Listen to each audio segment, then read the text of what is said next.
Assalamualaikum warahmatullahi wabarakatuh. Perkenalkan, nama saya Lesta Puspita Dewi. Perkenalkan, nama saya Nur Anissa. Nama saya Yuliatin. Kami dari kelompok 13 akan menjelaskan tentang perkembangan isu dan teori dalam teologi Islam di era modern dan kontemporer. Secara etimologis, istilah teologi berasal dari bahasa Yunani, yaitu theologia. Teologia sendiri berasal dari dua kata, yaitu theos yang berarti Tuhan dan logos yang berarti pengetahuan, sehingga teologi Islam dapat diartikan sebagai pengetahuan ketuhanan. Teologi Islam sendiri merupakan ilmu yang membicarakan tentang wujud adanya Allah dan sifat-sifat yang mesti ada pada Allah. Teologi Islam ada setelah masa Nabi Muhammad dan juga para sahabat. Ilmu kalam atau teologi Islam sendiri muncul karena adanya beberapa sebab. Di antaranya, yang pertama adalah Al-Quran. Di dalam Al-Quran menyinggung golongan-golongan dan agama-agama yang ada pada masa Nabi Muhammad, di mana mereka memiliki kepercayaan yang tidak benar seperti menyembah matahari, menjadikan Nabi Isa dan ibunya sebagai Tuhan, serta menyembah berhala. Yang kedua, perluasan wilayah yang dilakukan oleh kaum muslimin untuk menyebarkan Islam. Pada mulanya, agama hanyalah merupakan kepercayaan yang kuat dan sederhana, sehingga tidak perlu diperselisihkan atau memerlukan penyelidikan, sehingga ajaran agama dapat diterima dengan sepenuh hati. Di dalam teologi Islam, terdapat beberapa aliran, di antaranya Khawarij, Murji'ah, Qadariyah dan Jabariyah, Mu'tazilah, dan Asy'ariyah. Khawarij adalah kaum pengikut Ali bin Abi Thalib yang meninggalkan barisan karena tidak setuju dengan sikap Ali yang menerima arbitrase sebagai jalan untuk menyelesaikan persengketaan tentang khalifah dengan Muawiyah bin Abi Sufyan. Kaum ini memandang dirinya sebagai orang yang meninggalkan kampung halaman untuk mengabdikan diri kepada Allah dan Rasul-Nya. Kaum ini juga menganggap bahwa Utsman dan Ali adalah kafir.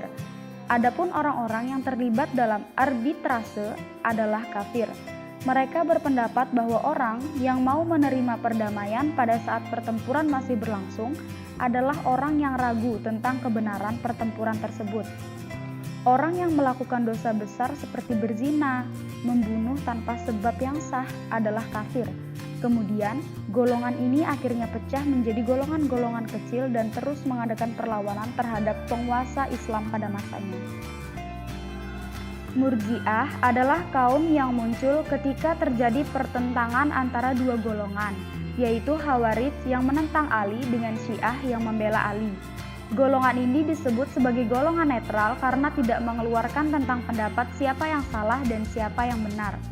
Kaum ini mengambil sifat menyerahkan penentuan hukum kafir atau tidak kafirnya seseorang yang bertentangan itu kepada Tuhan.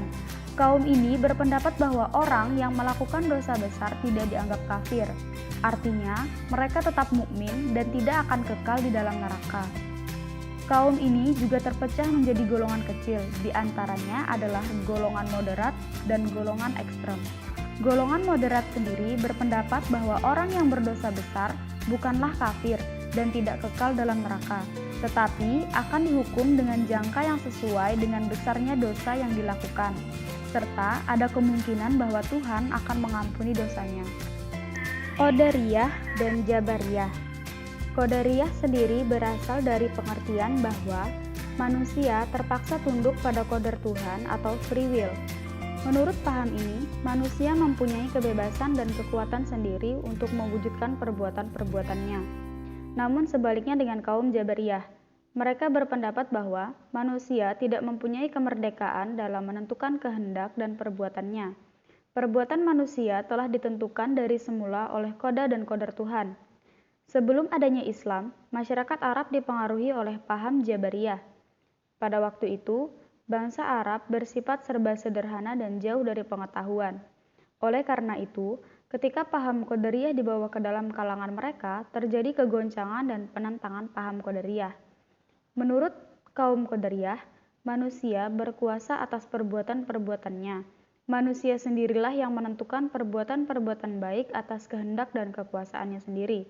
dan manusia juga akan melakukan atau menjauhi perbuatan-perbuatan jahat atas kemauan dan dayanya sendiri. Mu'tazilah. Paham ini lahir pada permulaan abad kedua Hijriah di kota Basar, kota yang merupakan pusat peradaban, perpaduan, dan pertemuan aneka kebudayaan dari berbagai macam agama. Sebab itulah, pemikiran kaum Mu'tazilah banyak dipengaruhi oleh orang Yahudi dan Nasrani. Menurut ajaran ini, orang yang berdosa besar atau fasik, tidak mukmin tidak pula kafir. Mukmin yang dimaksud adalah sifat baik dan nama pujian yang tidak dapat diberikan kepada fasik dengan dosa besarnya. Tetapi, predikat kafir tidak dapat diberikan kepadanya karena ia masih mengucapkan syahadat dan mengerjakan perbuatan-perbuatan baik. Orang semacam ini, jika tidak melakukan taubat, akan kekal di dalam neraka. Paham ini juga memakai paham Qadariyah.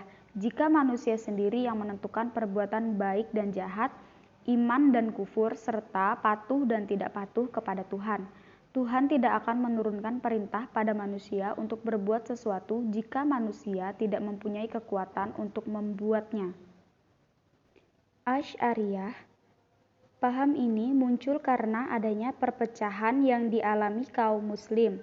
Oleh karena itu, Al-Asy'ari mengambil jalan tengah antara golongan tekstualis dan golongan rasionalis yang ternyata dapat diterima oleh golongan kaum muslimin. Paham ini sepenuhnya percaya pada nas Al-Quran dan hadis dengan menjadikannya sebagai dasar pokok. Di samping penggunaan akal pikiran yang tugasnya tidak lebih dari memperkuat an-nas tersebut, menetapkan 7 sifat Allah berdasarkan logika dan akal. 7 sifat tersebut diantaranya hayah, ilmu, iradah, kudrat, sama, basar, dan kalam. Sedangkan sifat Allah yang bersifat kabariyah seperti Allah punya wajah, tangan, kaki, betis, dan seterusnya, maka beliau masih mentakwilkannya. Maksudnya, beliau saat itu masih belum mengatakan bahwa Allah mempunyai kesemua itu. Namun, ia menafsirkan dengan berbagai penafsiran logikanya. Mustahil, Allah yang maha sempurna itu punya tangan dan kaki serta wajah. Secara teologis, Islam merupakan sistem nilai yang bersifat ilahiyah, tetapi dari sudut sosiologis, ia merupakan fenomena peradaban, kultural, dan realitas sosial dalam kehidupan manusia. Ia tidak dapat menghindarkan diri dari kenyataan sosial lain, yaitu perubahan. Dilihat dari pandangan ajaran Islam sendiri, perubahan adalah sunnatullah yang merupakan salah satu sifat asasi manusia dan alam raya secara keseluruhan. Pandangan umat Islam terhadap modernitas Barat dapat dipologikan menjadi 3 kelompok, yaitu modernis, tradisional atau salafi, dan kaum eklektis. Penganjuran adopsi modernitas Barat sebagai model yang tepat bagi masa kini. Artinya, sebagian model secara historis memaksakan diri sebagai primadona peradaban modern untuk masa kini dan masa depan. Sikap kaum salafi sebaliknya, perubahan mengembalikan kekayaan Islam masa lalu sebelum terjadinya penyimpangan dan kemunduran. Sedangkan yang terakhir, atau kaum elektif, berupaya menghadapi unsur-unsur yang terbaik, baik yang terdapat dalam model Barat modern maupun dalam Islam masa lalu. Di era kontemporer, di mana kesempatan untuk berijtihad sudah sedemikian luasnya, dan harapan akan kebangkitan dan kejayaan Islam bisa tercapai di era ini makin meluap. Namun, dalam menjawab problem-problem umat saat ini, para sarjana muslim dewasa masih terganjal oleh doktrin-doktrin lama yang dimana metode dan pemikirannya sudah tidak sesuai lagi untuk diaplikasikan. Upaya dari para sarjana muslim untuk memecahkan persoalan ini umumnya lebih fokus untuk mengembangkan disiplin ilmu fikih, untuk menjawab problema zaman modern ketimbang merekonstruksi atau mengembangkan ilmu teologi Islam secara serius. Padahal, perlu ditekan bahwa ilmu akidah atau teologi adalah suatu metode Islam atau sudut pandang Islam yang dimana ia akan mempengaruhi umat Islam dalam berpikir, menafsirkan Al-Quran dan menyusun ilmu fikih Jikalau ilmu teologi tidak berkembang dan cenderung statis dan sifatnya pun pasti, maka hasil dari penafsiran Quran dan interpretasi fikih untuk menyelaraskan dengan konten modern pun tidak sesuai harapan.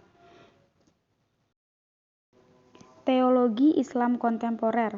Agama Islam bisa dengan mantap terus berdialog dan memberi solusi pada perkembangan zaman.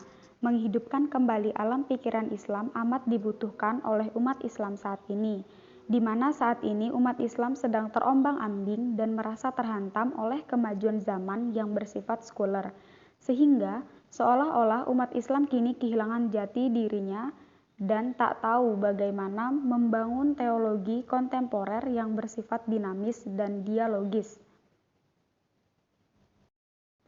Sekian penjelasan dari kelompok kami. Apabila ada kurang, mohon dimaafkan. Kami ucapkan terima kasih.